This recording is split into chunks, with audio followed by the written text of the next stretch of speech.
উন্নয়নের নেশায় আমরা ভুলে যাই মাটি ঢেকে দিলে পৃথিবী সাজানো যায় কিন্তু বাঁচানো যায় না। সবুজেরও কান্না আছে, আমরা শুনতে পাই না, কিন্তু কেউ কেউ ঠিকই অনুভব করে। যাকে আমরা আবর্জনা ভেবে ছুঁড়ে ফেলি, প্রকৃতির কোলে সেটাই হয়ে ওঠে নতুন প্রাণের বীজ। ঝড় বৃষ্টির রাতে এক ছোট্ট পাহারাদার নীরবে আগলে রাখছে আগামী দিনের নিঃশ্বাস। 5 বছর কেটে গেল, ঘর আজ টাইলসে মোড়া ঝকঝকে, কিন্তু জানলার ওপারে শুধুই বিষাক্ত ধোঁয়া।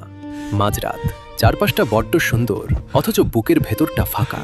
নিঃশ্বাস নিতে আজ বড় কষ্ট। টাকা দিয়ে সব কেনা যায় খান সাহেব, শুধু বুক ভরে বাঁচার মতো একটু বাতাস ছাড়া। যখন সব আশা ফুরিয়ে যায়, ঠিক তখনই অন্ধকার চিরে ফিরে আসে এক পুরনো বন্ধু। যাকে তুচ্ছ ভেবেছিলেন, আজ সেই সামান্য পাতাই নিয়ে এলো জীবনের বার্তা। ভেজা মাটির সেই চেনা গন্ধ, এক ফোঁটা রস, আর ফিরে পাওয়া স্পন্দন। প্রকৃতি প্রতিশোধ নেয় না, সে শুধু নিঃস্বার্থভাবে ভালোবাসে।